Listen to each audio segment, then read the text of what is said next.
Looking for something to watch? I've got something for you. Wayward. It's on Netflix. I binge watched it. It's a limited series. Um, so it's one season, 8 episodes. Let me tell you,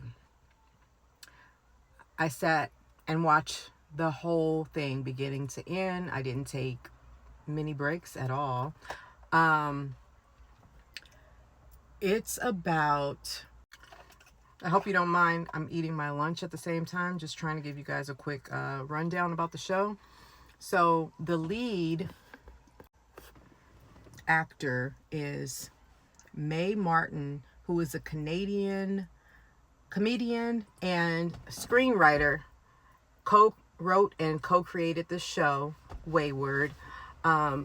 Mae is non-binary but plays transgender Alex Dempsey, I think is the last name of the character, who moves to this small town where his wife grew up and they're expecting their first child together.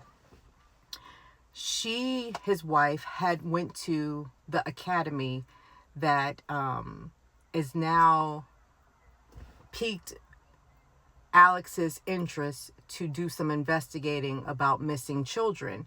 So the show is about troubled teens that have been sent off to Tall Pines Academy, and the teens have had normal issues, adolescent issues growing up, butting heads with their parents. So they go off to this school, and it reminds me of a Lord of the Flies meets Girl Interrupted. There seems to be a bit of cult activity involved, and she is our ringleader here. She being Evelyn. 18 kids have over time wound up missing. They end up having basically closed cases. It's like, see no evil, hear no evil, speak no evil in this town. And Alex is starting to wonder, like, well, what's really going on?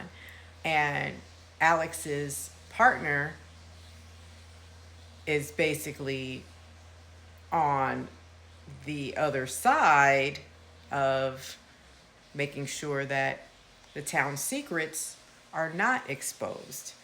So, who can Alex run to? Who can Alex trust? He is not from this town. But on the other hand, his wife is. And his wife used to go to this academy. And now that they are expecting a baby, Alex discovers that there are no children in this town. So what's really going on? Why I say it reminds me of Lord of the Flies. Like, there's a bit of that savage mentality that the kids end up taking on. So there's a bunch of murder mysteries that have happened. People have been told that they unalived someone, one of their loved ones, and they may not be recalling things accurately because she's doing things on her end at this academy to basically brainwash the students.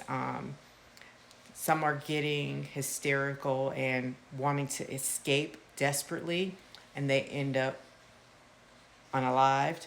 But word doesn't get back to what really happened to the students. So some of the students that are still there, they're thinking like, oh, this kid escaped.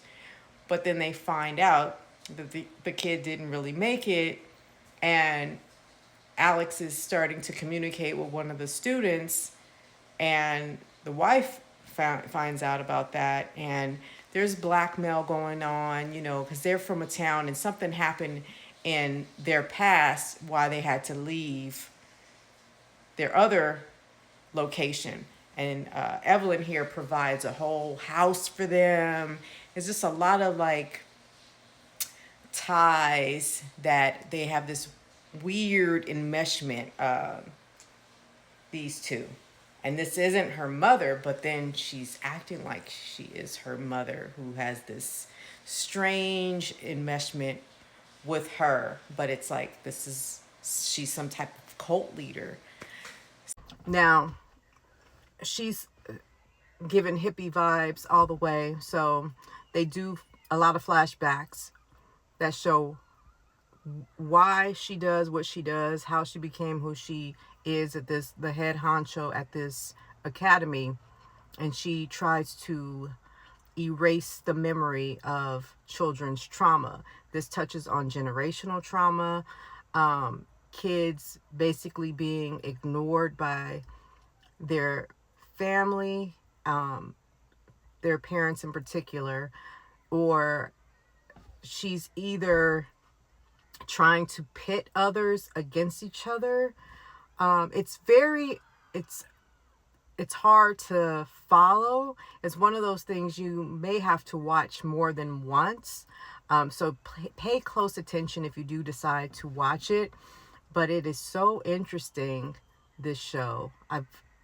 Haven't seen anything quite like it. So the closest thing I can say that it reminds me of are, like I said, Lord of the Flies and Girl Interrupted. Especially there's this scene where the kids are doing this open discussion about where they share how they feel about somebody else, or they calling people out on their BS. So there's the moment of truth, and they go in on one student and they're barking. Like, if you remember the scene from Girl Interrupted, when Winona Ryder got approached by the woman who she had an affair with her husband or something. She was like, "Oh, you remember me?" And then her daughter's ice cream was in her face. So she was like, "Get that ice cream out of my face, you asshole." And then the girl starts barking like, rah, rah, rah, rah. There's a scene like that. It's a bit excessive, the barking part. I was like, okay, we get it. Ugh. But it just took me there. So that's one critique that I would give it. I think that part was a bit much, a bit overboard. It made me slightly annoyed, but I got past it and I kept watching. So other than that, it was very good. It had me intrigued and I wanted to figure out what happened, and I still don't quite understand what happened. So if you happen to watch it and you have any ideas of what you think could have been, please drop it in the comments and let's discuss this so we can break it down even further.